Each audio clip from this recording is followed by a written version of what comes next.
ಕ್ರಿಸ್ತನಲ್ಲಿ ಪ್ರೀತಿಯ ದೇವರ ಮಗುವೆ, ಯೇಸು ಕ್ರಿಸ್ತನ ಹೆಸರಿನಲ್ಲಿ ನಾನು ನಿಮಗೆ ವಂದನೆಯನ್ನು ಸಲ್ಲಿಸ್ತೇನೆ. ಸತ್ಯವೇದ ವಾಕ್ಯ ಭಾಗವನ್ನು ಈ ದಿನ ನಾವು ತೆಗೆಯೋಣ. ಧರ್ಮೋಪದೇಶ ಕಾಂಡ 4ನೇ ಅಧ್ಯಾಯ 15ನೇ ವಚನ. ಆ ವಾಕ್ಯ ಭಾಗದಲ್ಲಿ ಹೀಗೆ ಹೇಳ್ತದೆ: ಹೆರೋವಿನಲ್ಲಿ ಯೆಹೋವನ ಬೆಂಕಿಯು ಜ್ವಾಲೆಯೊಳಗಿಂದ ನಿಮ್ಮ ಸಂಗಡ ಮಾತಾಡಿದಾಗ ನಿಮಗೆ ಯಾವ ಆಕಾರವೂ ಕಾಣಿಸಲಿಲ್ಲವಷ್ಟೇ.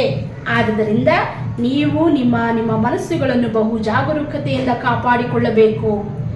ಕರ್ತನಲ್ಲಿ ಪ್ರೀತಿಯ ಮಗುವೆ, ಹೆರೋಬಿನಲ್ಲಿ ಮೋಶೆಯ ದಿನಗಳಲ್ಲಿ ದೇವರು ದರ್ಶನ ಕೊಟ್ಟಾಗ, ದೇವರು ಅಲ್ಲಿ ಇಳಿದು ಬಂದಾಗ ಯಾವ ಆಕಾರವೂ ಅಲ್ಲಿ ಕಾಣಲಿಲ್ಲ, ಯಾವ ಪಕ್ಷಿಯೂ ಕಾಣಲಿಲ್ಲ, ಯಾವ ಪ್ರಾಣಿಯ ಆಕಾರವೂ ಕಾಣಲಿಲ್ಲ, ಯಾವ ವ್ಯಕ್ತಿಯ ಮುಖವೂ ಕಾಣಲಿಲ್ಲ, ಯಾವ ವ್ಯಕ್ತಿಯ ಆಕಾರ ಅಲ್ಲಿರಲಿಲ್ಲ.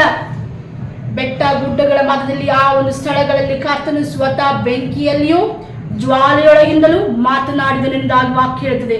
ಬೆಂಕಿಯೊಳಗಿಂದಲೂ ಜ್ವಾಲೆಯೊಳಗಿಂದಲೂ ಕರ್ತನು ಮಾತನಾಡುವಾಗ ನಿಮಗೆ ಯಾವ ಆಕಾರ ಕಾಣಿಸ್ಲಿಲ್ಲವಲ್ಲ. ಈ ಕಾರಣದಿಂದ ನೀವು ಜಾಗರೂಕರಾಗಿರ್ರಿ.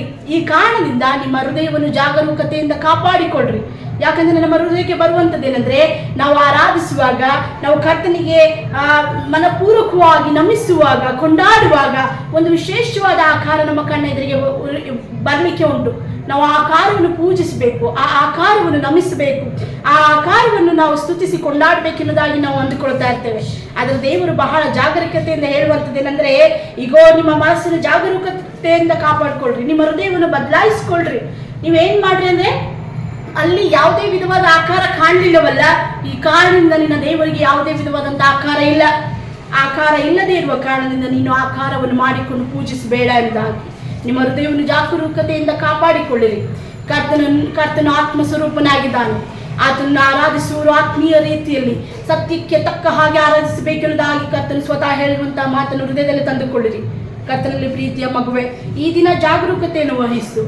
ನೀನು ಎಲ್ಲಿ ಬಿದ್ದು ಹೋಗ್ತಲಿದ್ದೀಯಾ, ನೀನು ಎಲ್ಲಿ ಸರಿಪಡಿಸಿಕೊಳ್ಳಬೇಕಾಗಿದೆಯೋ ದಯವಿಟ್ಟು ಈ ದಿನದಲ್ಲಿ ನೀನು ಸರಿಪಡಿಸಿಕೊ. ಕರ್ತನ ಕಡೆಗೆ ತಿರುಗಿಕೊ, ನಿನ್ನ ಹೃದಯವನ್ನು ಆತನ ಕಡೆಗೆ ತಿರುಗಿಸು. ಈಗೋ ದೇವರೇ, ಆ ದಿನಗಳಲ್ಲಿ ಬೆಂಕಿಯಲ್ಲಿ ಜ್ವಾಲೆಯನ್ನು ಮಾತನಾಡಿದ ಹಾಗೆ ನನ್ನೊಟ್ಟಿಗೆ ಮಾತನಾಡು, ನನ್ನ ಹೃದಯವನ್ನು ಬಲಪಡಿಸು ಎನ್ನುವುದಾಗಿ ನೀನು ಈ ದಿನದಲ್ಲಿ ಪ್ರಾರ್ಥನೆ ಮಾಡುವವನಾಗಿರು.